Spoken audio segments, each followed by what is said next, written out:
அனைவருக்கும் வணக்கம். அபிவிருத்தி உத்தியோகத்தர்கள் தரம் 3 மற்றும் தரம் 2 அலுவலர்களுக்காக நடைபெறுகின்ற வினைத்திறமகான் தடைப்பரீட்சை 1, 2 ஆகியவற்றுக்கான நிதி நடைமுறைகள், கணக்கீட்டு நடைமுறைகள் என்கிற பெயரில் அழைக்கப்படுகின்ற பொதுவாக அரச நிதி நடைமுறைகள் தொடர்பான விடயங்களை தொடர்ச்சியாக பார்த்து கொண்டு வருகிறோம். நேற்றைய செயலமர்வில் பேசிய விடயங்கள் தொடர்பாக ஒரு சாராம்சப்படுத்தலோடு இன்றைய செயலமர்வை தொடரலாம். முதலாவது அத்தியாயத்தினுடைய செலவினம் மற்றும் அரசரை சார்ந்த மதிப்பீடுகள் என அழைக்கப்படுகின்ற முதலாவது அத்தியாயத்தில் நாங்கள் நேற்றைய நாளில் இரண்டாவது நிதி ஒழுங்கு விதியினுடைய இரண்டாவது பிரிவில் இருந்து எங்களுடைய செயலமர்வை தொடங்கி இருந்தோம்.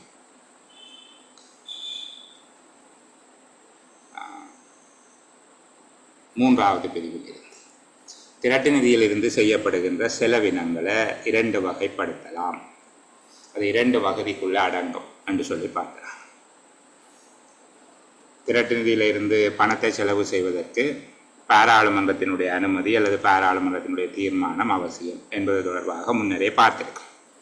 சரிதான். இந்த பாராளுமன்றத்தினுடைய தீர்மானம் 2 விதமாக கிடைக்கும்.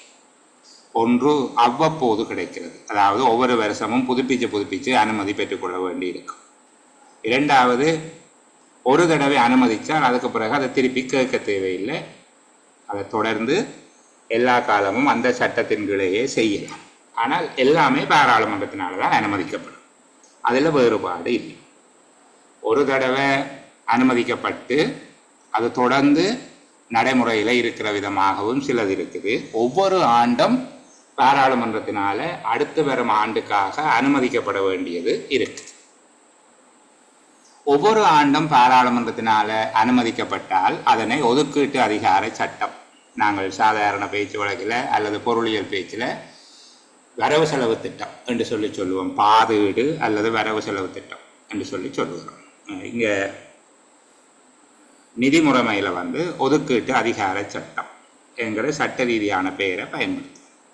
ஒதுக்கீட்டு அதிகார சட்டம் அல்லது பாராளுமன்ற தீர்மானத்தினாலே அனுமதிக்கப்படுவது ஒவ்வொரு ஆண்டும் அனுமதிக்கப்படும்.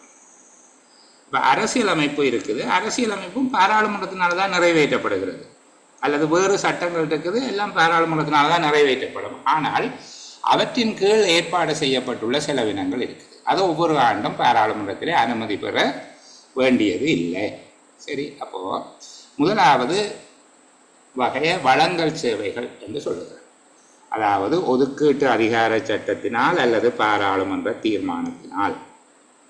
இரண்டாவது விடயம், அரசியலமைப்பின் 153, 154 உறுப்புரைகளின் கீழ் ஜனாதிபதிக்குள்ள அதிகாரத்தினால் ஒதுக்கீடு செய்யப்படுகிற சேவைகள் வழங்கல் சேவைகள் என்று அழைக்கப்படுகிறது.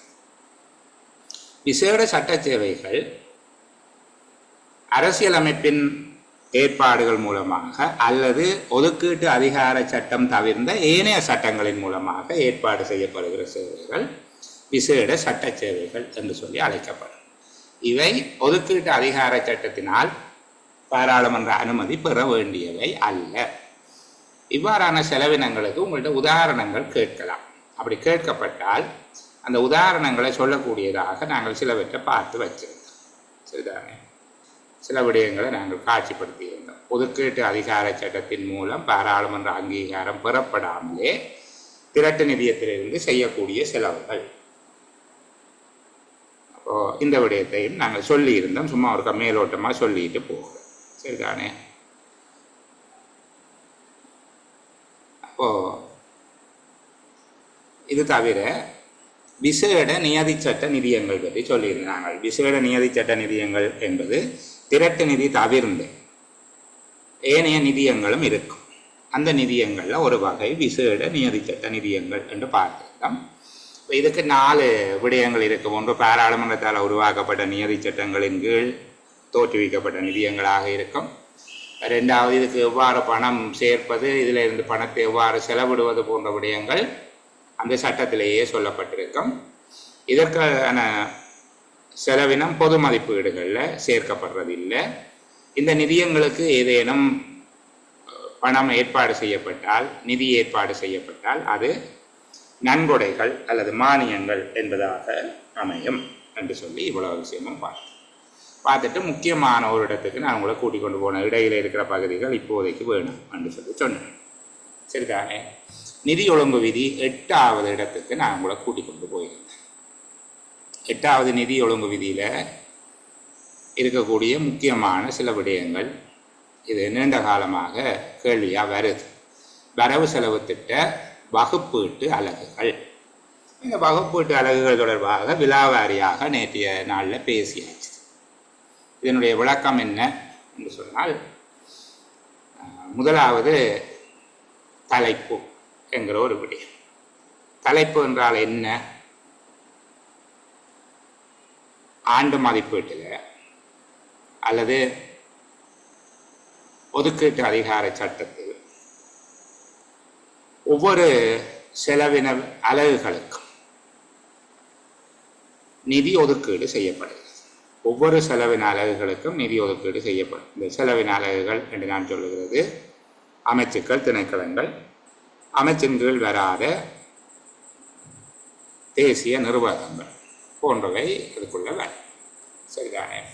இவ்வாறு ஜனாதிபதி, பிரதம அமைச்சர், உயர்நீதிமன்ற நீதிபதிகள், அமைச்சரவை அலுவலகம், அரசாங்க சேவை ஆணைக்குழு, நீதி சேவை ஆணைக்குழு, இப்படி என்று சொல்லி மேல் பகுதியில் இருக்கக்கூடிய எல்லை நிர்ணய ஆணைக்குழு வரைக்கும் இவையெல்லாம் ஒரு அமைச்சின் கீழும் வராத தேசிய நிறுவனங்கள், நேஷனல் இன்ஸ்டிடியூஷன் அப்படின்னு சொல்லி சொல்லுவோம். சரிதானே? இதுவரைக்கும். இதுக்கு பிறகு அமைச்சுக்கள் புத்த சாசன கலாச்சார அலுவலர்கள் அமைச்சு, நிதி அமைச்சு, பாதுகாப்பு அமைச்சு, ஊடக அமைச்சு, நீதி அமைச்சு, சுகாதார அமைச்சு, இப்படி என்று சொல்லி அமைச்சுக்களுக்கு ஒவ்வொரு இலக்கங்கள் கொடுக்கப்பட்டு இருக்கு.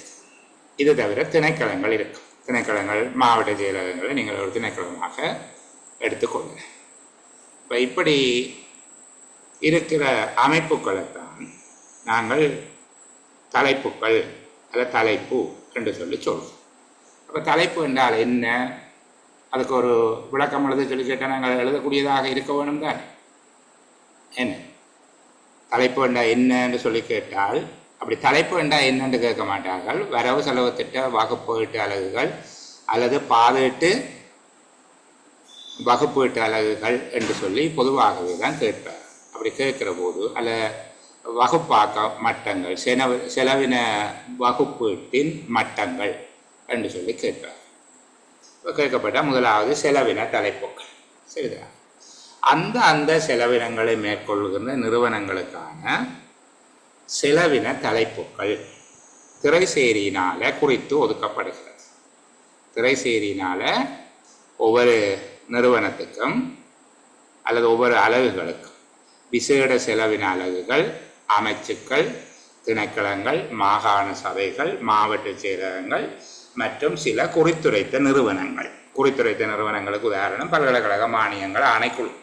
சரிதானே? போன்றவற்றுக்கு செலவினங்களை மேற்கொள்கின்ற கூறுகளுக்கு, அது விசேட செலவின அலகுகள், அமைச்சுக்கள், திணைக்களங்கள், மாகாண சபைகள், மாவட்ட செயலகங்கள் மற்றும் ஒரு சில குறித்துரைக்கப்பட்ட நிறுவனங்களை அடையாளப்படுத்துவதற்காக திரைசேரியினால் குறித்து ஒதுக்கப்படுகின்ற இலக்கம் செலவின தலைப்பு என அழைக்கப்படுகிறது. இது எங்களுக்கு கிளியர். நாங்கள் நேற்று அதை பார்த்துட்டோம். அடுத்தது நிகழ்ச்சி திட்டங்கள், செலவின நிகழ்ச்சி திட்டங்கள்.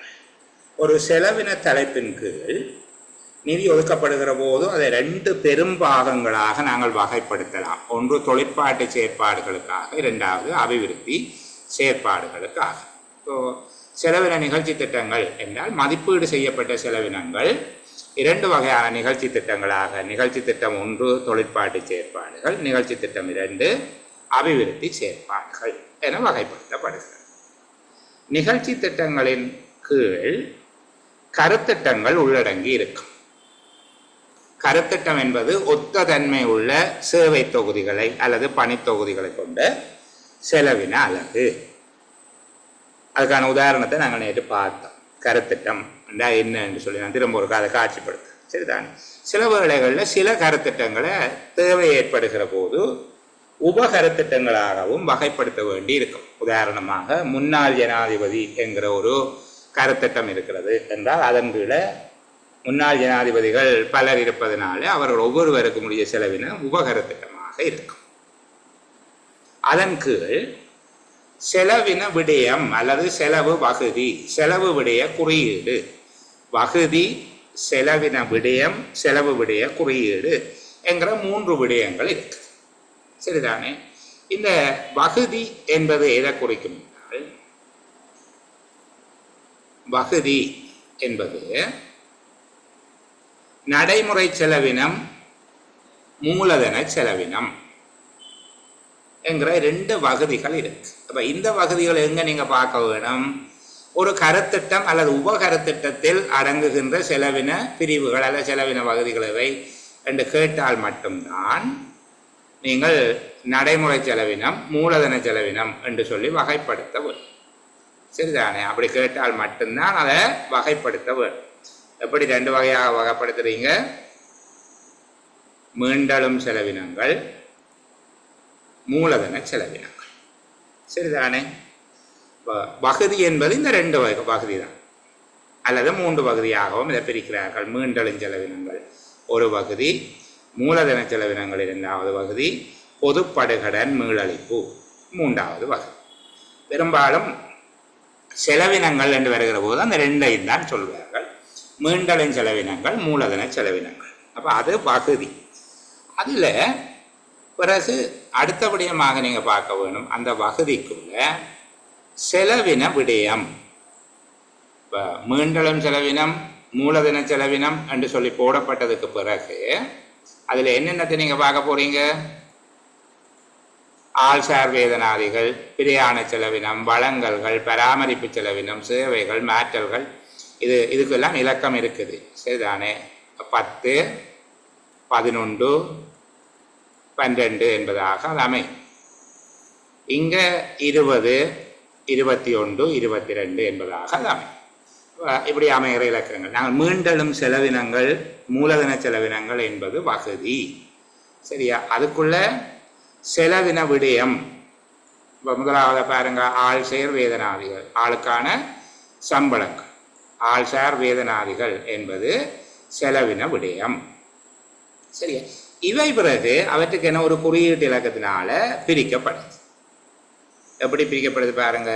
ஆளுக்குரிய வேதனாதிகள் என்பது குறியீட்டு இலக்கத்தினால சம்பளங்களும் படிகளும் மேலதிக வேலை நேர கொடுப்பனவும் விடுமுறை தின கொடுப்பனவும் ஏனைய கொடுப்பனவுகள் என்று சொல்லி பிரிக்கிறோம். இதுதான் அவர் சொல்லி இருக்கிற செலவு விடைய குறியீடு. செலவு விடைய குறியீடு என்று சொல்றது இவ்வளவு. இப்ப இவ்வளவு விடயமும் நாங்கள் நேற்று தெளிவுபடுத்தி பார்த்தோம். அப்ப எல்லா இடத்திலையுமே இது இருக்க முடியும். இந்த விடயம் எல்லா இடத்திலையும் எல்லா தலைப்புகளையும் இவ்வாறு பிரிக்கப்படும். இப்ப பாருங்க, இதுல முதலாவது தலைப்பு, அது 001 அதிமேதகு ஜனாதிபதி என்று சொல்லிடு. அடுத்தது நிகழ்ச்சி திட்டம் 1 தொழிற்பாட்டு நடவடிக்கை. அதுக்கு உள்ள கருத்திட்டம் இருக்குது ஜனாதிபதி அலுவலகம். அதுல உபகருத்திட்டம் இல்லை. ஜனாதிபதி அலுவலகம் என்பது இன்னும் துண்டங்களாக பிரிக்கப்பட இல்லை. சரிதானே? இப்ப பாருங்க, ஜனாதிபதி அலுவலகத்துல வேலை செய்கிறவர்களுக்கு மேலதிக நேர கொடுப்பன சரி வேணாம், சீருடைப்படி கொடுக்க வேணும் என்று வச்சுக்கொள்ளும். சரிதானே? அவர்களுக்கு யூனிஃபார்ம் அலவன்ஸ் கொடுக்க வேணும். எதில் காசு ஒதுக்கப்பட்டிருக்கும்? அதுக்கு அவர்களுக்கு இந்த பகுதியில் ஒதுக்கப்பட்டிருக்கு. விளங்குதா? 10.03 என்பதற்கு கீழே ஒதுக்கப்பட்டிருக்கு. அப்போ ஒரு செலவை நாங்கள் செய்கிற போது அது எந்த தலைப்பின் கீழே செய்யப்பட போகுது? நாங்கள் சீருடைக்கான கொடுப்பனவு செய்கிறோம். ஜனாதிபதி செயலகத்தில் பணியாற்றுகிற உத்தியோகர்களுக்கு சீருடைக்கான கொடுப்பனவை நாங்கள் வழங்குகிறோம் என்று வச்சுக்கொண்டால், இப்போது அந்த வவுச்சர்ல போர்ட் பர்டிகுலர் எப்படி எழுத போறோம்? நாங்கள் யாராவது ஒரு ஆள் சொல்லுங்க, எப்படி எழுத போறோம்? அந்த கொடுப்பனவு செய்கிற உறுதிச்சீட்டில் எப்படி எழுத போறீங்க? தாஸ், நீங்க பேசுறது கேட்க. 001 -1-1-001-1003. அப்போ நாங்கள் அந்த வேர்ட் பர்டிகுலரில் இப்படி தான் எழுத போகிறோம். வேர்ட் லெஜரில் பார்க்க வேணும் அதுக்கு காசு இருக்குதா என்ன ரெண்டு சொல்லி, அப்படி காசு இருந்தால் அதுக்குரிய கொடுப்பனவை செய்வோம். இவ்வளவு நேற்று நாங்கள் கதைச்சிட்டோம். இப்போ எங்களுக்கு தலைப்பு நிகழ்ச்சி திட்டம், கருத்திட்டம், உபகருத்திட்டம், பகுதி, செலவினம், செலவின தலைப்பு, செலவு விடைய தலைப்பு அல்லது செலவு விடைய குறியீடு ஆகிய விடயங்களை பற்றி எங்களுக்கு தெளிவு. சரிதானே? முதலாவது தலைப்பு என்றால் அந்த நிறுவனத்தை குறிக்கும். நிகழ்ச்சி திட்டம் என்றால் செயற்பாட்டு நடவடிக்கைகளா அபிவிருத்தி நடவடிக்கைகளா ஒன்றா ரெண்டா என்பதை குறிக்கும். கருத்திட்டம் என்பது அதன் கீழே 2 இலக்கங்களால் காட்டப்பட்டிருக்கும். சில வேளைகளில் உபகருத்திட்டம் வருமாக இருந்தால் அந்த உபகருத்திட்டம் 3 இலக்கங்களால் காட்டப்படுவதாக இருக்கும். அது நான் நேற்று பார்த்தேன். சரிதானே? இப்போ உதாரணத்துக்கு இதில் பாருங்க, உபகருத்திட்டம் இருக்கு 03 என்பதுக்கு கீழே 002 என்கிற உபகருத்திட்டம் ஒன்று இருக்கிறது. அப்போ உபகருத்திட்டம் கருத்திட்டங்கள் கூறுகளாக்கப்பட்ட உபகருத்திட்டம். அதுக்கு மேலே செலவு வகுதி, செலவின விடயம். செலவு வகுதி என்றது மூலதன செலவினமா அல்லது நடைமுறை செலவினமா என்பது ஒழுங்கில் சொன்னால் நடைமுறை செலவினம் அல்லது மூலதன செலவு. செலவு விடயம் என்பது அதன் கீழே இருக்கக்கூடிய இந்த ஆள்சார் வேதனாதிகள் என்று சொல்லி இந்த இலக்கம் போடாமல் மேலே பார்த்து கொண்டு வந்தோமே, இலக்கம் போடாமல் மேலே பார்த்தோமே, இந்த ஆள்சார் வேதனாதிகள், பிரியாண செலவினம், வழங்கல்கள், பராமரிப்பு செலவினம் போன்றவை தான் செலவின விடயம். செலவு விடய குறியீடு என்று வருகிற போது அதுக்கு மேலே நாங்கள் அதற்கு உள்ளுக்கு இருக்கக்கூடிய உபபிரிவுகள் தொடர்பாக கவனம் எடுக்க வரும். இதில் பெரும்பாலும் உங்களுக்கு இந்த பகுதிக்கு நீங்கள் போக தேவையில்லை. சரியா? இதுக்குள்ளே கேட்கக்கூடிய கேள்வி முதலாவது, அப்போ ஒரு இலக்கத்தை போட்டுட்டு உங்கள்கிட்ட கேள்வியை கேட்பார்கள். அதை மட்டும் சொல்லிட்டு அங்கால போகிறேன்னா எப்படி இலக்கத்தை போட்டு கேட்பாங்கன்னா, சில வேளைகளில் ஒரு வாக்கு விவரம் கீழ்வருமாறு அமைகிறது என்று சொல்லி போட்டு 127 டேஷ் பண்ணி 2, இதுக்கு பிறகு டேஷ் பண்ணி 707, இதுக்கு பிறகு 004, இதுக்கு பிறகு ஒரு கோடு போட்டு 2509 என்று சொல்லி கேட்பார். கேட்டுட்டு இந்த ஒவ்வொன்றையும் தனித்தனியாக கீழே எழுதுவார்கள். 127 2 07 004 2509 இந்த ஒவ்வொன்றும் என்னென்று எழுதுங்க. நீங்கள் எப்படி எழுதுவீங்க? 127 என்பது தலைப்பு 2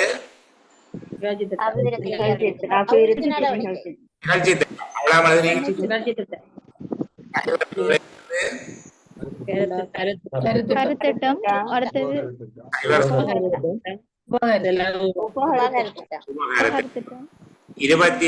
2509 என்பது 3 விடயத்தையும் எழுதணும். பகுதி, செலவின விடயம், செலவு விடய குறியீடு. சரிதானே? பகுதி அந்த 25 என்று 20 தொடங்கினால் அது மூலதன செலவினம், அது பகுதி. 25 என்பது அதுக்கு ஒரு பெயர் இருக்கும். 25 என்பது என்ன என்று சொல்லி இருக்கும். என்ன? அப்போ அது செலவு விடயம். 25 என்ன சும்மா பார்த்து வச்சிருப்போம். ஏனைய மூலதன செலவினங்கள் என்று சொல்லி இருக்கு. செலவு விடைய குறியீடு, அதுக்குள்ளேயும் பிறகு ஏனையவை என்று சொல்லி இருக்கு. அப்போ இப்படி இந்த 3ஐயும் எழுதணும். பகுதி, செலவின விடயம், செலவு விடைய குறியீடு. இவ்வளவும் கிளியர். நாங்கள் நேற்று கதைக்க முடிஞ்சுது. சில வேளைகளில் பார்த்தீங்கன்னால் இதுக்கு எங்கே இருந்து காசு வாரது என்று சொல்லி குறித்திருப்பார்கள். அந்த இடத்தை நாங்கள் இருக்கா பார்ப்போம். சரிதானே? இந்த இடத்தை பார்ப்போம். இது 21. சரியா? 21 இது என்ன? இது நிதியீட்ட குறியீடுகள். நிதியீட்ட குறியீடு என்றால் இந்த செலவினத்துக்கு எந்த நிதியத்தில் இருந்து பணம் கொடுக்க போகிறார்கள் என்பதை குறித்து காட்டு. சரிதானே? எந்த நிதியத்தில் இருந்து பணம் கொடுக்க போகிறார்கள், திரட்டு நிதியத்தில் இருந்து கொடுக்க போகிறார்கள் என்று சொல்லி சொன்னால் அதுக்கு ஒரு குறியீடு இருக்கு. திரட்டு நிதியத்தில் இருந்து வழங்கல் சேவைகளுக்கு கொடுக்க போகிறார்கள் என்றால் ஒரு குறியீடு, திரட்டு நிதியத்தில் இருந்து விசேட சட்ட சேவைகளுக்கு கொடுக்க போகிறார்கள் என்றால் அதுக்கு ஒரு குறியீடு. அப்போ 2 வகையான குறியீடு அங்கே இருக்கும். அந்த குறியீடுகளும் நீங்கள் படித்து வைக்கவும். இப்போ நான் விளக்கம் எல்லாம் முடிஞ்சது. நீங்கள் கேள்விக்கு விடை எழுதுகிற விதமான விடயத்துக்கு வரப்போம். சரிதானே? உங்கள்கிட்ட கேட்கக்கூடிய கேள்விகளின் அடிப்படையில் சொல்லி கொண்டு வருகிறேன். கவனிங்க.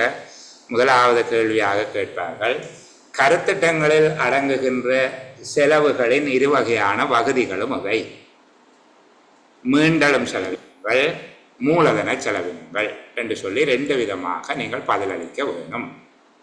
சரியா? கருத்திட்டம் ஒன்றில் அடங்குகின்ற 2 வகையான செலவின வகுதிகளும் அவை மீண்டலும் செலவினங்கள், மூலதன செலவினங்கள். அடுத்த கேள்வி, மீண்டலும் செலவினங்கள் என்பதனுள் அடங்குகின்ற, மீண்டலும் செலவினங்கள் என்பது ஒரு வகுதி. சரிதானே? செலவின விடயங்கள் 5 தருக. இந்த செலவின விடயங்களை பொருளியல் வகுதிகள் என்று சொல்லி கேட்பார். நான் இந்த செலவின விடயம் என்று சொல்லி போட்டு போக எக்ஸாம் பேப்பரில் பொருளியல் வகுதிகள் என்று சொல்லி கேட்டார். சரிதானே? அப்போ பொருளியல் வகுதிகள் என்று கேட்கிற போது நீங்கள் மூலதன செலவினத்தில் அடங்குகிற பொருளியல் வகுதிகள், ஆள்சார் வேதனாதிகள், பிரியாண செலவினம், வழங்கல்கள், பராமரிப்பு செலவினம், சேவைகள், மாற்றல்கள், வட்டி கொடுப்பனவுகளும் தள்ளுபடிகளும், ஏனைய மீண்டலும் செலவினங்கள். இது பாடமாக்கியே வைக்க வேணும், தவிர்க்க இயலாது. 2வது மூலதன செலவினங்கள். மூலதன செலவினங்களில் அடங்குகின்ற செலவின விடயங்கள் எவை என்று சொல்லி கேட்க. செலவு விடய குறியீடு நீங்கள் பார்க்க தேவையில்லை. சரிதானே? அது என்னென்னு உங்களுக்கு விளங்கி இருந்தால் சரி. மூலதன செலவினத்தில் அடங்குகின்ற செலவின வகுதிகள், செலவின விடயங்கள் அல்லது பொருளியல் வகுதிகள் என்று கேட்பார். மூலதன சொத்துக்களின் புனரமைப்பும் மேம்பாடும், மூலதன சொத்துக்களை கொள்ளல், எடுத்தல் என்பது கொள்ளலாம், கொள்வனவு செய்தல், மூலதன மாற்றல்கள், நிதி சொத்துக்கள் கையகப்படுத்தல், திறன் விருத்தி. திறன் விருத்தி என்பது உங்களோட ட்ரைனிங்குக்கு செலவழிக்கிற அந்த காசெல்லாம் மூலதன செலவினத்துக்குள்ளதான் வரும், நடைமுறை செலவினம் அல்ல. சரிதானே? திறன் விருத்தி, ஏனைய மூலதன செலவினங்கள். இப்போ இது நீங்கள் படித்தே ஆகவும் இந்த பகுதி அவசியமானது. இப்போ இதை பாடமாக்கி வச்சுக்கொள்ளுங்க. பாடமாக்குறதான் வழி, வேறு வழி இல்லை.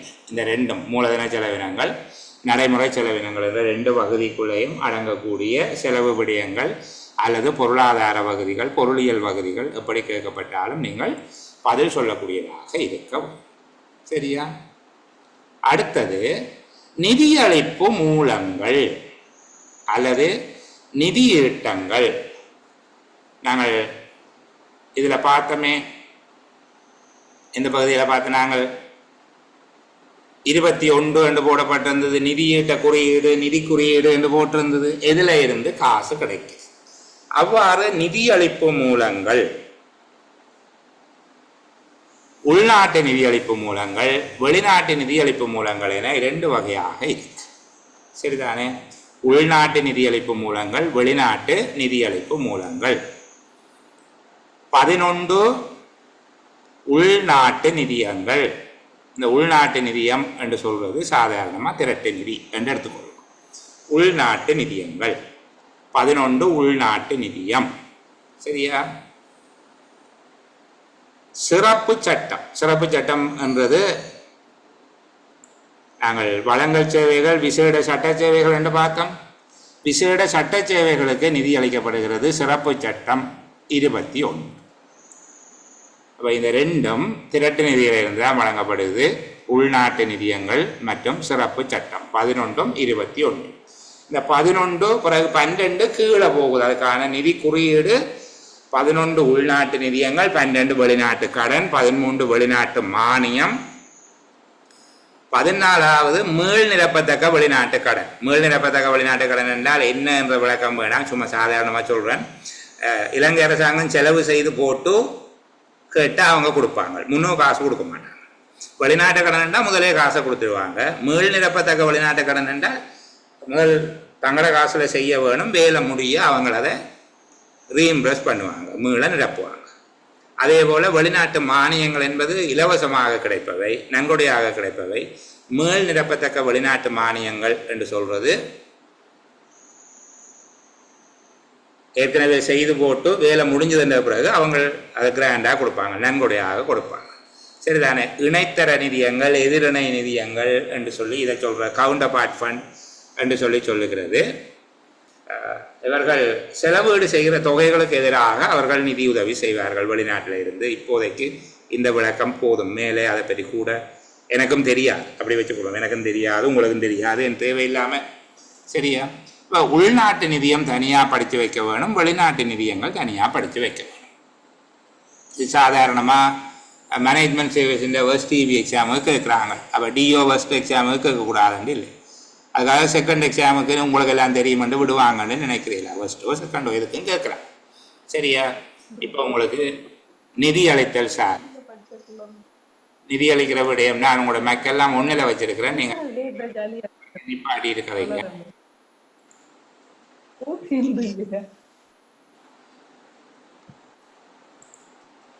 நீங்கள் வீட்டில் ஏதாவது டிஸ்கஷன்னா தயவு செய்து மெக்க நிப்பாடி இருக்காதீங்க. நான் பேர் சொல்லி சொல்கிறதோடு இல்லை, ரெக்கார்டிங் போகிறபடியால்.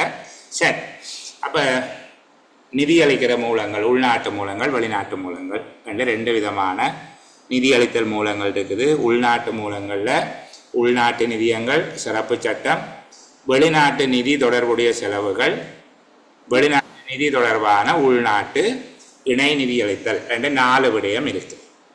வெளிநாட்டு மூலங்களில் வெளிநாட்டு கடன், வெளிநாட்டு நன்கொடைகள், மீள் நிரப்பத்தக்க வெளிநாட்டு கடன், மீள் நிரப்பத்தக்க வெளிநாட்டு நன்கொடை, எதிரிணை நிதியம், நேரொத்த நிதியம், இணைத்தர நிதியம் என்று ஒவ்வொரு பெயரால் அது அழைக்கப்படுது.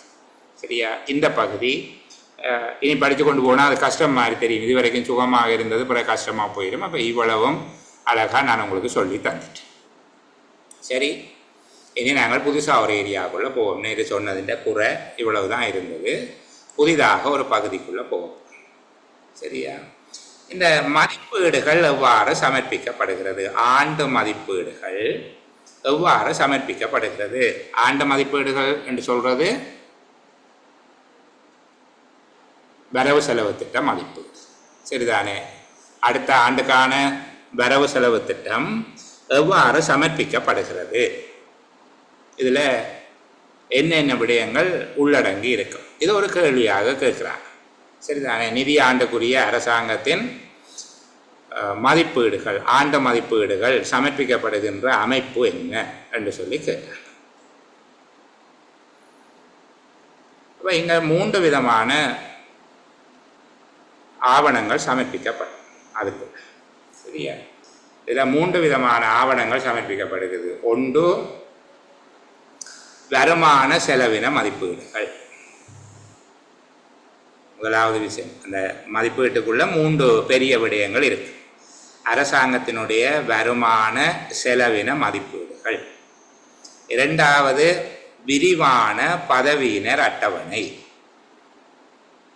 மூன்றாவது வருமான செலவின பொழிப்பு, சமரி. சரிதானே? 3 விடயங்கள் இங்கே இருக்க போகுது. ஒரு பட்ஜெட் சமர்ப்பிக்கிற போது அந்த பெரிய புத்தகத்தில், பெரிய புத்தகம் இல்லை, இன்னும் பெரிய புத்தகத்தில் இந்த 3 விடயங்கள் தான் இருக்கும். பட்ஜெட்டில் இருக்கிற ஆண்டு மதிப்பீடுகள் சமர்ப்பிக்கப்படுகின்ற விதம் என்று கேட்கப்பட்டால், ஒன்று வருமான மதிப்பீடு, செலவு மதிப்பீடு, எல்லாம் சேர்த்து வருமான செலவின மதிப்பீடு. ரெண்டாவது அரசாங்கத்தில் இருக்கக்கூடிய உத்தியோகத்தர்கள் பற்றிய விவரம், விரிவான பதவி அணியினர் அட்டவணை. மூன்றாவது வருமான செலவின பொழிப்பு. இந்த இவ்வளவு விடயமும் உள்ளடங்கி இருக்கும். சரி, இதை பற்றிய விரிவு நாங்கள் செகண்ட் ரவுண்டில் பார்ப்போம். இப்போதைக்கு இந்த 3 ஞாபகம் வச்சுக்கொள்ளணும். எப்படி? ஆண்டு மதிப்பீடு சமர்ப்பிக்கப்படுகின்ற அமைப்பு, ஆண்டு மதிப்பீட்டில் உள்ளடங்குகிற விடயங்களவை. முதலாவது என்ன சொன்னாங்க?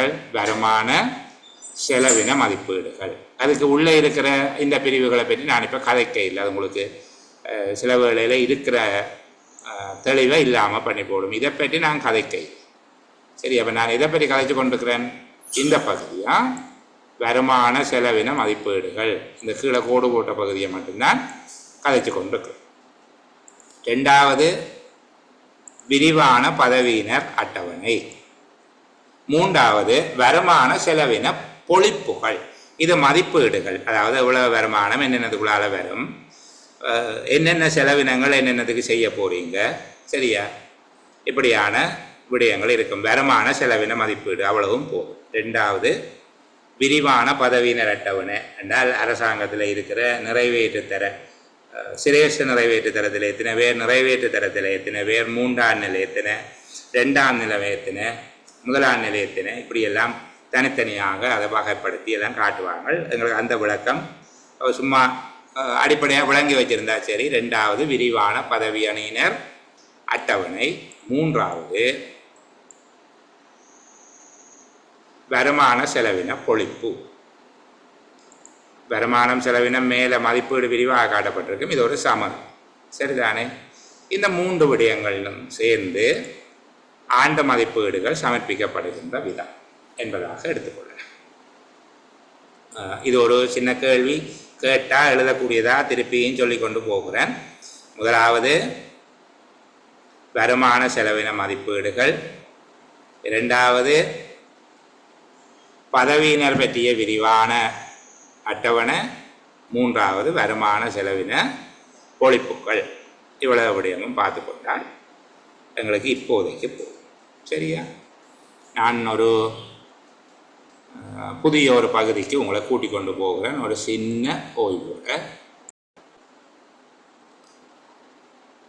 சரி, இந்த பகுதியை ஒருக்க நான் திரும்ப சொல்லுகிறேன். இந்த ஒளிப்பதிவை நிறுத்திட்டு கொஞ்சம் நேரம் கதைச்சிட்டோம் போல ஒரு 5 நிமிஷம் உங்களோட ஒரு ரிவிஷன் மாதிரியே நான் சுருக்கமாக சொல்லி கொண்டு வருகிறேன்.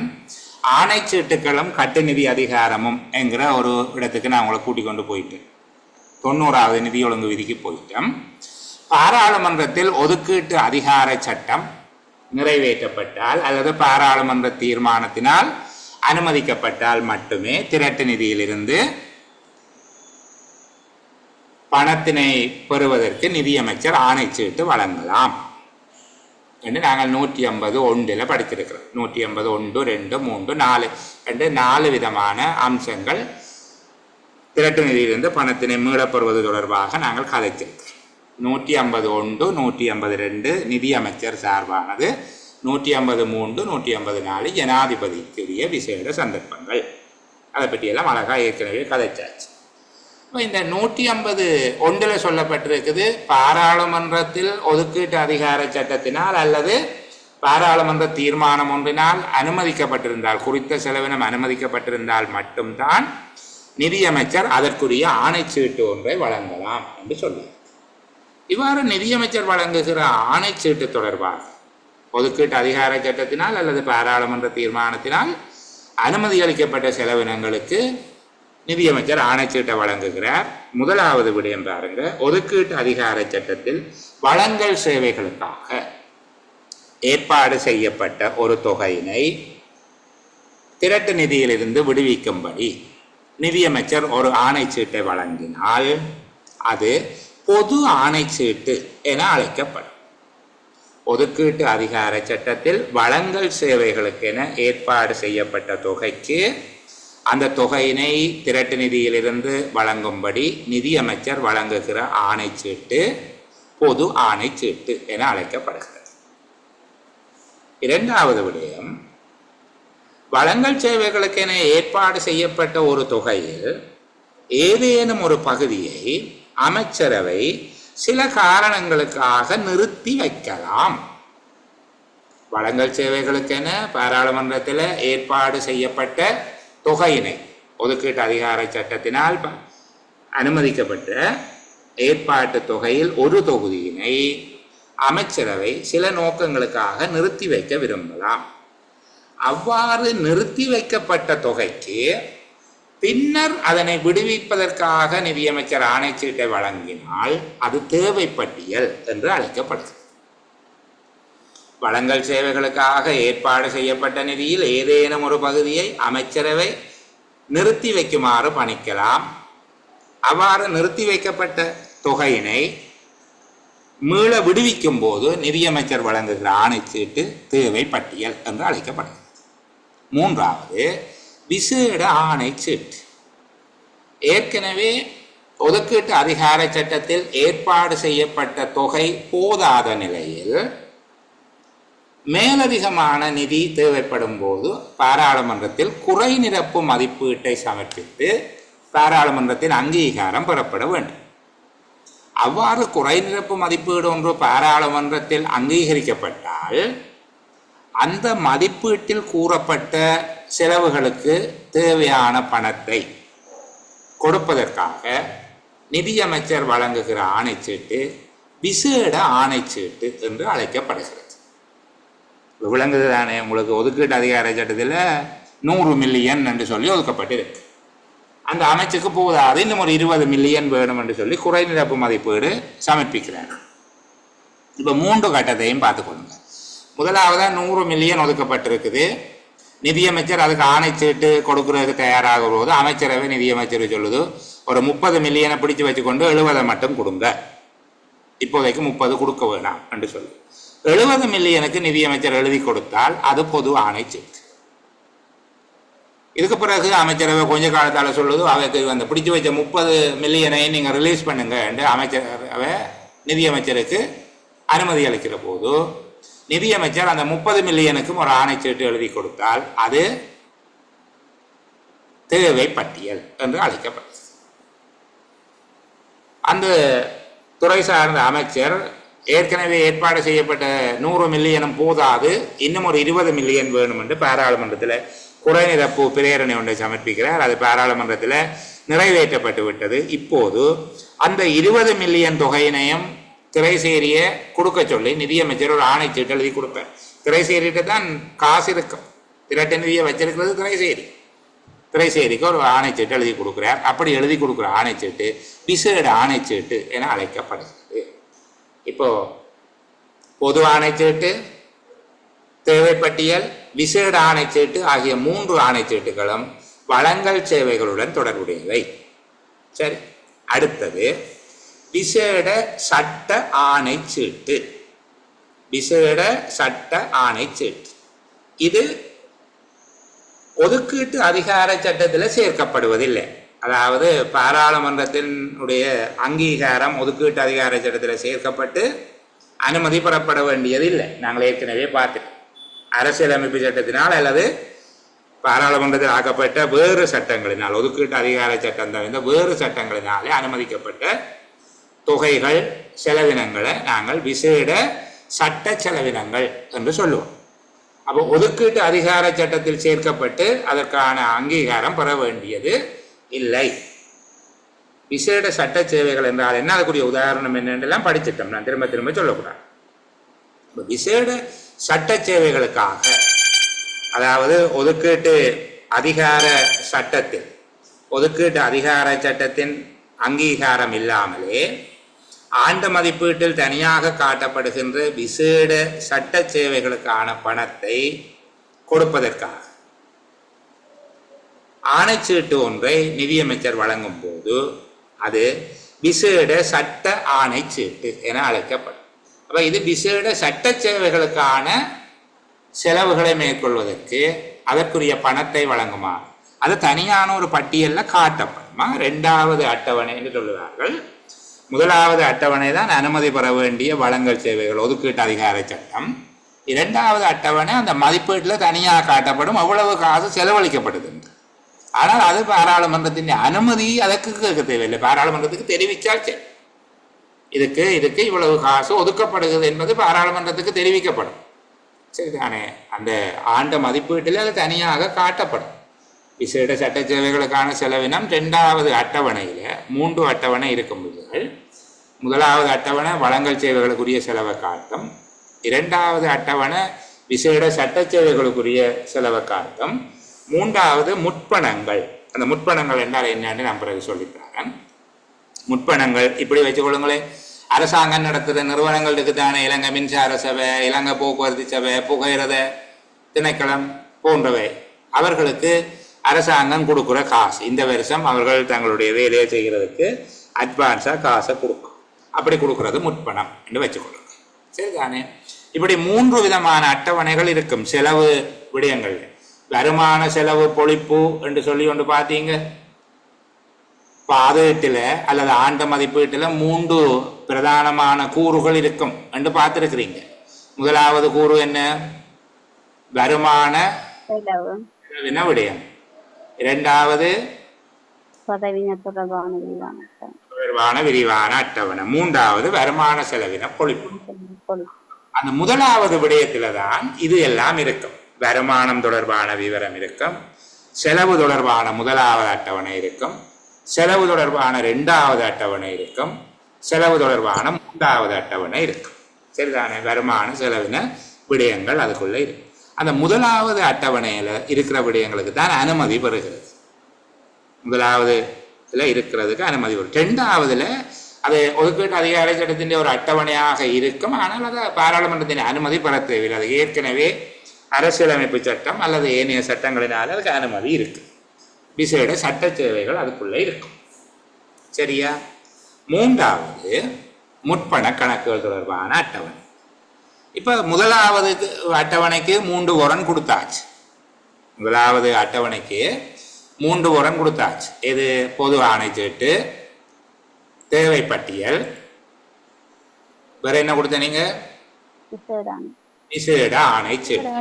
விசேட ஆணைச்சீட்டுன்னா உண்மையாக விசேடமாக ஒன்றும் கொடுக்கறது இல்லை. அதை ஞாபகம் வச்சிருக்கோம். சரி, விசேடமாக ஒன்று நாங்கள் கொடுக்கறது இல்லை. விசேட ஆணைச்சீட்டு என்று சொல்றது அந்த வழங்கல் சேவைகளுக்கு பின்னர் மேலதிகமாக காசு கேட்கிற போது நாங்கள் கொடுக்கறது தான். அடுத்தது விசேட சட்ட சேவைகளுக்கு ஏற்கனவே அந்த பட்டியலில் காட்டப்பட்ட தொகை வரைக்கும் நிதியமைச்சர் ஆணைச்சீட்டை கொடுப்பார் என்றால் அது விசேட சட்ட ஆணை சீட்டு என்று சொல்லப்படும். இரண்டாவது அட்டவணையில காட்டப்பட்டிருக்கிற விசேட சட்ட செலவுகளுக்காக அனுமதிக்கப்பட்ட தொகை அல்ல, அதுல பட்டியலிடப்பட்ட தொகை.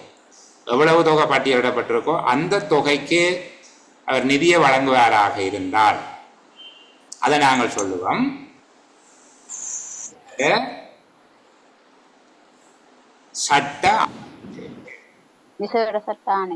விசேட சட்ட ஆணைச்சீட்டு என்கிற வார்த்தையை பயன்படுத்துறார். அதுல சொன்ன தொகையை விட மேலதிகமா சில வேளைகள்ல தொகை தேவைப்படுமா, அதை விடவும் கூடுதலாக தொகை தேவைப்படுமாக இப்போது எங்களுக்கு ஒரு பெரும் காட்டப்படாத தொகைக்கு ஆணைச்சீட்டு கொடுக்க வேண்டி கொடுக்கிற போது பிற்சேர்ப்பு சட்ட ஆணை சீட்டு, பிற்சேர்ப்பு சட்ட ஆணை சீட்டு. சரியா? இந்த 2 ஆணைச்சீட்டுகளும் விசேட சட்ட சேவைகளுக்கான ஆணைச்சீட்டுகள். விசேட சட்ட ஆணைச்சீட்டு, இரண்டாவது பிற்சேர்ப்பு விசேட சட்ட ஆணைச்சீட்டு. அத விசேட சட்ட ஆணைச்சீட்டுன்னா விசேட சட்ட சேவைகளுக்கு கொடுக்கிறோம். அட்டவணையில காட்டப்பட்ட தொகைக்கு மேலதிக பணம் விடுவிக்க வேண்டிய அவசியம் ஏற்படும் போது பிற்சேர்ப்பு விசேட சட்ட ஆணைச்சீட்டு. இது பொதுவாக சில இடங்கள்ல திரைசேரி 72 போட்டிருப்பாங்க, சில இடங்கள்ல திரைசேரி 72 போட மாட்டாங்க. நீங்க யோசிக்க தேவையில்லை. எந்த ஆணைச்சீட்டு சரி எழுதுற படிவம் என்னன்னு கேட்டா நீங்க திரைசேரி 77 எழுதி விட்டுருக்கு. வேற ஒரு படிவத்தை பற்றி நீங்க யோசிக்க தேவையில்லையா? ஆணைச்சீட்டு ஒன்று எழுதப்படுவது தொடர்பாக விசேட சட்ட ஆணைச்சீட்டு எழுத பயன்படுத்துகிற படிவம் எது? திரைசேரி 77. பிற்சேர்ப்பு விசேட சட்ட ஆணைச்சீட்டு எழுத பயன்படுத்துகிற படிவம் எது? அதுவும் திரைசேரி 77. நீங்க மேல பார்த்தீங்கன்னா தேவை பட்டியலை பற்றி சொல்லுகளையும் சொல்லுவார். படிவம் திரைசேரி 77 ஆணைச்சீட்டு ஒன்றை வழங்குவார் என்று சொல்லி ஆணைச்சீட்டு எதுக்கு கொடுத்தாலும் படிவம் 77 தான். திரைசேரி 77ங்கிற படிவம் தான் பயன்படுத்தப்படும். அது சில இடத்த சொல்லி இருக்கு, சில இடத்த சொல்லப்படையில. நீங்க அதை பற்றி யோசிக்க தேவையில்லை. சரியா? இதுக்கு மேலதிகமாக முற்பண நடவடிக்கைகள். இந்த முற்பண நடவடிக்கை என்றால் என்னன்னு பிறகு நாங்க படிப்போம். சரியா? அரசாங்கம் சில தொழில் முயற்சிகளை செய்துதானே அந்த தொழில் முயற்சிகளுக்கு ஆண்டு தொடக்கத்திலேயே பணத்தை கொடுக்குற அவர்களுடைய செலவுகளுக்கு. அப்படி முற்பண கணக்கு முயற்சிகளுக்கு ஆணைச்சீட்டை நிதியமைச்சர் கொடுப்பாராக இருந்தால் அது முற்பண ஆணைச்சீட்டு என்று அழைக்கப்படும். முற்பண ஆணைச்சீட்டு. இன்னும் ஒன்று நான் மேலதிகமாக உங்களுக்கு சொல்லித் தருகிறேன். எதிர்பாராத செலவு நிதியம் ஒன்றை தாவிப்பது பற்றி நாங்கள் பார்த்தோம். அவசியமானதும் எதிர்பாராததுமான செலவு ஒன்று ஏற்படும் போது அந்த செலவினை மேற்கொள்வதற்காக பாராளுமன்றம் எதிர்பாராத செலவு நிதியம் ஒன்றை தாபிக்கலாம். 151 ஆர்டிக்கல்ல பார்த்தனார். அவ்வாறு தாவிக்கப்பட்ட நிதியிலிருந்து அந்த செலவினம் அவசியமானதெனவும் அதற்கு ஏற்பாடு எதுவும் செய்யப்பட்டிருக்கவில்லை என்றும் நிதியமைச்சர் திருப்தி அடைந்தால் ஜனாதிபதியின் சம்மதத்தை பெற்று முற்பணம் வழங்கலாம் என்று பார்த்தனர். பிறகு அதுக்கு குறை நிரப்பு மதிப்பீடு சமர்ப்பிக்கப்பட்டு முற்பணம் சீர் செய்யப்படும். அந்த முற்பணம் வழங்குவதற்கும் ஒரு ஆணைச்சீட்டு எழுதி கொடுப்பார். சரிதானே? எதிர்பாராத செலவு நிதிய முற்பண ஆணைச்சீட்டு. எதிர்பாராத செலவு நிதிய முற்பண ஆணைச்சீட்டு. இப்ப மொத்தமா ஆணைச்சீட்டுல 7ஆவதா எதிர்பாராத செலவு எடுக்கலாம், எழுத வேணும். இப்ப நான் 7 ஆணைச்சீட்டுகளையும் உங்களுக்கு பட்டியல் படுத்தி சொல்லுகிறேன். முதலாவது வழங்கல் சேவையோடு தொடர்புடைய 3 ஆணைச்சீட்டுகள் இருக்கிறது. ஒதுக்கீட்டு அதிகார சட்டத்தில் அனுமதிக்கப்பட்ட வழங்கல் சேவைகளுக்கு நிதியை விடுவிக்கும்படி அந்த செலவினங்களுக்குரிய நிதியை வழங்குமாறு நிதியமைச்சர் வழங்குகிற ஆணைச்சீட்டு பொது ஆணைச்சீட்டு என அழைக்கப்படுகிறது. இரண்டாவது தேவை பட்டியல். வழங்கல் சேவைகளுக்கு என ஒதுக்கீட்டு அதிகார சட்டத்தில் அனுமதிக்கப்பட்ட ஒரு தொகையினை அமைச்சரவை நிறுத்தி வைத்து பின்னர் விடுவிக்கும் போது அவ்வாறு விடுவிக்கப்படுகின்ற தொகைக்கு நிதியமைச்சரால் வழங்கப்படுகிற ஆணைச்சீட்டு தேவை பட்டியல் என அழைக்கப்படுகிறது. மூன்றாவது வழங்கல் சேவைகளுக்கென ஒதுக்கீட்டு அதிகார சட்டத்தில் ஏற்பாடு செய்யப்பட்ட தொகைக்கு மேலதிகமாக நிதி தேவைப்படும் போது பாராளுமன்றத்தில் குறைநிரப்பு மதிப்பீடு சமர்ப்பிக்கப்படுகிறது. அவ்வாறு சமர்ப்பிக்கப்பட்ட குறைநிரப்பு மதிப்பீடு அனுமதிக்கப்படும் போது அனுமதிக்கப்பட்ட தொகைக்கு குறைநிரப்பு மதிப்பீட்டில் கோரப்பட்டு அனுமதிக்கப்பட்ட தொகைக்கு நிதியமைச்சர் வழங்குகிற ஆணைச்சீட்டு விசேட ஆணைச்சீட்டு என அழைக்கப்படுகிறது. இனி 2வது பெரிய கேட்டகரிக்குள்ள வருகிறேன். விசேட சட்ட சேவைகளுக்கான ஆணைச்சீட்டுகள். இதுக்கு 2 வகை இருக்கு. ஆண்ட மதிப்பீட்டில் 2வது பட்டியலில் காட்டப்பட்ட விசேட சட்ட செலவினங்களுக்கான தொகைக்கு நிதியமைச்சர் ஆணைச்சீட்டு வழங்கினார். ஒதுக்கீட்டு அதிகார சட்டத்தில் அங்கீகரிக்கப்படுவதற்கு மேலதிகமாக தனியாக அது காட்டப்பட்டிருக்கும். அதை பற்றி நாங்கள் சொல்ல தேவையில்லை. ஆண்டு மதிப்பீட்டில் தனியாக காட்டப்படுகின்ற விசேட சட்ட சேவைகளுக்குரிய பணத்தை வழங்குவதற்கு நிதியமைச்சரினால் வழங்கப்படுகின்ற ஆணைச்சீட்டு விசேட சட்ட ஆணைச்சீட்டு என அழைக்கப்படுகிறது. விசேட சட்ட சேவைகளுக்கு என காட்டப்பட்ட சொல்லுங்க என்னன்னா விசேட சட்ட ஆணைச்சீட்டு இருக்குதுங்க சார். சொல்லுங்க. விசேட சட்ட ஆணைச்சீட்டு இருக்குல்ல சார், அதுக்கு ஒரு எக்ஸாம்பிள் சொல்லுங்க. விசேட சட்ட ஆணைச்சீட்டுன்றது என்ன, ஒரு சின்ன ஒரு எக்ஸாம்பிள் சொல்லுங்க. அப்ப இப்ப முதல்ல ஒதுக்கியாச்சு, இப்ப விசேட சேவைக்காக ஒதுக்கப்படுறதுல இந்த ஆணைச்சீட்டு வந்து விசேட சட்ட ஆணைச்சீட்டு இப்படி இப்படி வச்சுக்கொள்ளுங்க. பென்ஷன் கொடுப்பதற்காக ஒதுக்குற காசு, ஓகே, பென்ஷன் கொடுக்கிறது, ஜனாதிபதிக்கு பென்ஷன் கொடுக்கிறது, ஜனாதிபதியின் செலவினங்கள் அதெல்லாம் இதுக்குலாம் பெறும் என்ன சார். சரி சார், வழங்கல் சேவைகளுக்குள்ள வராது, விசேட சட்ட சேவைகளுக்குள்ள வரும். தேர்தல் ஆணைக்குழுவுக்கு ஒதுக்கப்படுகிற நிதி எல்லாமே விசேட சட்டங்களுக்குள்ள இருக்கும். அப்ப விசேட சட்ட ஆணைச்சீட்டா விசேடான சட்ட ஆணைச்சீட்டு இப்ப என்னென்றால் தேர்தல் ஆணைக்குழுவுக்கு சொல்லி தேர்தல்கள் ஆணைக்குழுவுக்கு பட்ஜெட்ல காட்டப்பட்டிருக்குது 100 மில்லியன் என்று சொல்லி. 100 மில்லியன் அல்ல, 1000 மில்லியன்.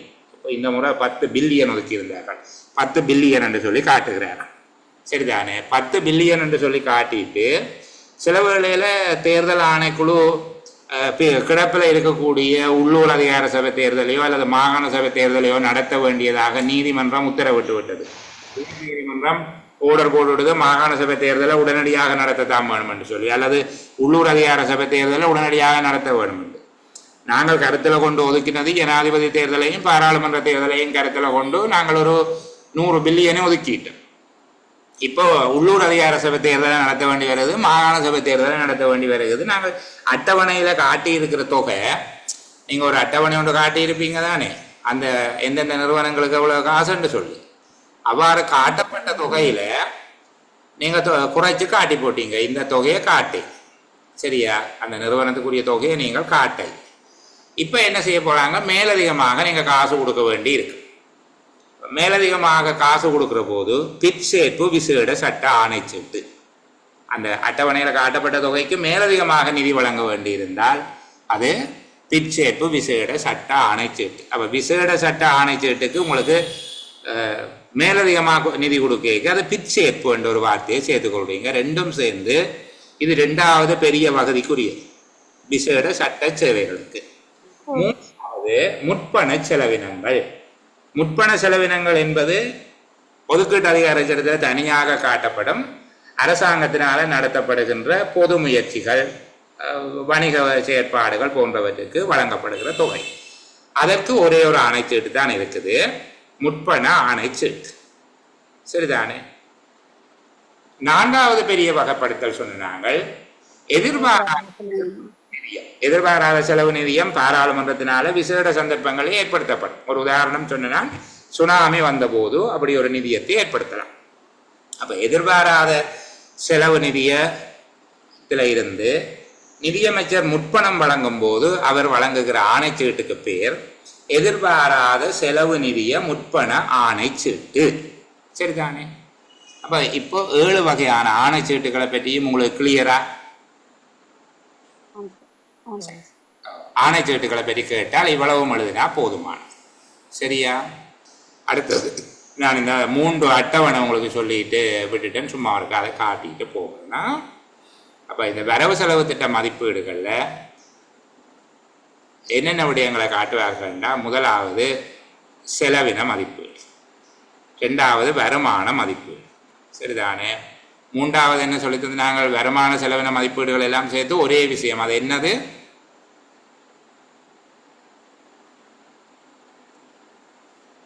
ஆண்டு மதிப்பீடுகள் சமர்ப்பிக்கப்படுகின்ற வடிவத்தில் முதலாவது விடயமா என்ன சொல்லி தந்து நாங்கள் வருமான மற்றும் செலவு மதிப்பீடு. பதவியினர் அட்டவணை, விரிவான பதவியினர் அட்டவணை. மூன்றாவது வருமான செலவின பொழிப்பு. இந்த 3 விடயங்கள் அங்கே இருக்கும் என்று சொல்லி பார்த்தோம். சரிதானே? அப்போ முதலாவது விடயத்துக்குள்ளதான் அந்த அட்டவணை எல்லாம் உங்களுக்கு காட்டப்படும். அந்த அட்டவணையை நான் சும்மா இருக்கா காட்டிட்டு போகிறேன். சரியா? இதில் பாருங்க, வருமான மதிப்பீடுகள் அது பிறகு தனியாக இருக்கும், அதை பற்றி பார்த்துக்கொள்ளும். ரெண்டாவது செலவின மதிப்பீடுகள். முதலாவது வருமான மதிப்பீடுகள், இரண்டாவது செலவின மதிப்பீடு. அந்த முதலாவது கேட்டகரியை பற்றி நான் கதைச்சு கொண்டிருக்கிறேன்னா செலவின மதிப்பீடுகள். இந்த செலவின மதிப்பீட்டுக்குள்ளேயும் 2ஆ பிரிக்கிறேன்.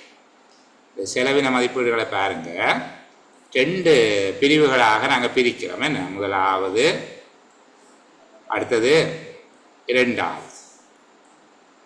முதலாவது பொது மதிப்பீடுகள், இரண்டாவது முற்பண கணக்கு நடவடிக்கைகள் என்று சொல்லி இந்த செலவின மதிப்பீட்டை 2ஆ பிரிக்கிறோம். அந்த பொது மதிப்பீடுகள் என்று சொல்றது வழங்கல் சேவைகளுக்கான முதலாவது அட்டவணையும் விசேட சட்ட சேவைகளுக்கான 2ஆவது அட்டவணையும் சேர்ந்தது. இந்த மேலே காட்டி இருக்குது பாருங்க. முதலாவது அட்டவணை என்னது? ஒதுக்கீட்டு சட்ட மூலத்தினால், அதாவது ஒதுக்கீட்டு அதிகார சட்டத்தினால் அதிகாரம் அளிக்கப்பட்ட செலவினங்களை காட்டுகிறது முதலாவது அட்டவணை. இரண்டாவது ஒதுக்கீட்டு அதிகார சட்டத்தினால் அனுமதி அளிக்கப்பட்டதோ அரசியல் அமைப்பினாலும் ஏனைய சட்டங்களினாலும் அதிகாரம் அளிக்கப்பட்ட திரட்டு நிதியத்திலிருந்து செலவீடு செய்யப்படுகின்ற தொகை. அப்ப இதுல கொடுக்கப்படுகிற இந்த தொகை, இப்ப நான் சிவத்தப்ப பேனாவால வட்டம் போடுகிற தொகை இருக்குத்தானே, இந்த தொகைக்கு ஆணைச்சீட்டு எழுதினால் அது என்னவாக இருக்கும்?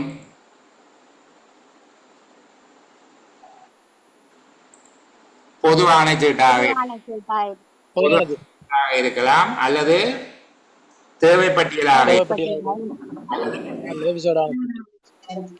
இதுக்கு எழுதப்படுமாக இருந்தால், நான் இப்ப நீளத்தால வட்டம் போடுற 2ஆவது அட்டவணையில், அதாவது அரசு அமைப்பினாலும் ஏனைய சட்டங்களால் அதிகாரம் அளிக்கப்பட்டவற்றுக்கு ஆணைச்சீட்டு எழுதப்படுமாக இருந்தால் அது என்னவாக இருக்கும்? விசேட சட்ட ஆணை இரண்டாவது அட்டவணை. விசேட சட்ட ஆணைச்சீட்டு அல்லது பிச்சேற்பு விசேட இதுக்கு ஆணைச்சீட்டு இந்த பச்சை கோடு போடுறது விளங்குது தானே, இதுக்கு ஆணைச்சீட்டு எழுதினால்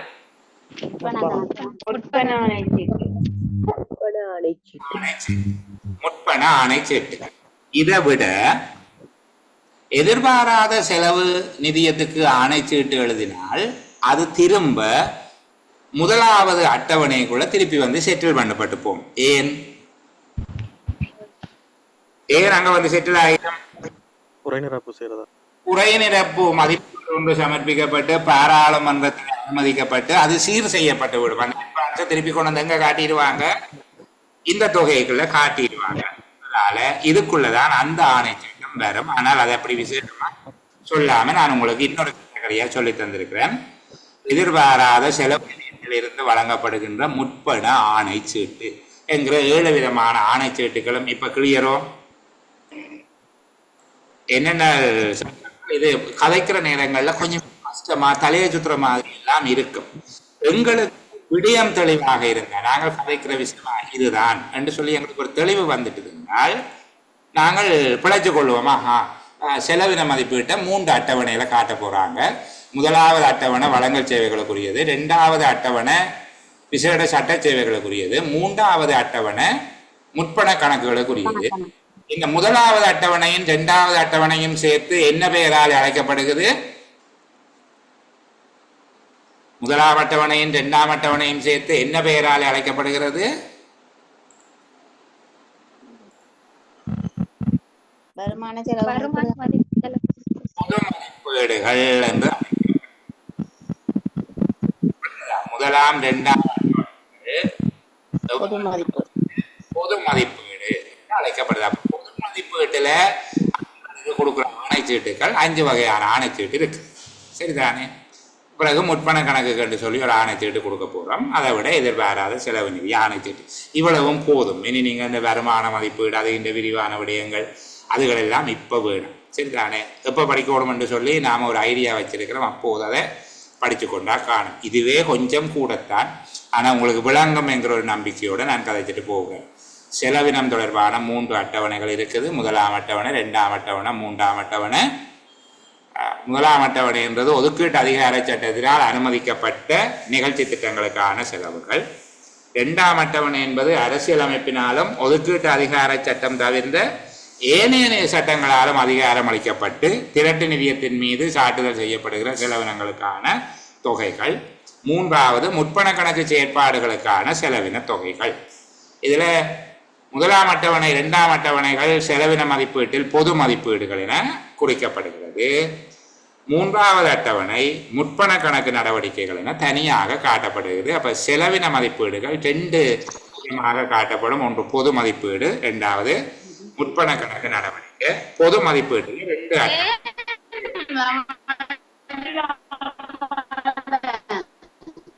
நீங்க பேசுறது விளங்க சத்தம் போடுறீங்களா அல்லது என்னோட கேள்வி கேட்குறீங்களா என்று சொல்லி எனக்கு தெரியல.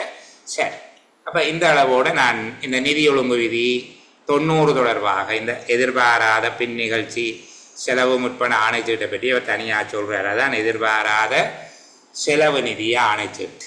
எதிர்பாராத செலவு நிதிய ஆணைச்சீட்டு எப்போது கொடுக்கிறது என்பதை பற்றியும் பார்த்தாச்சு. சரிதானே?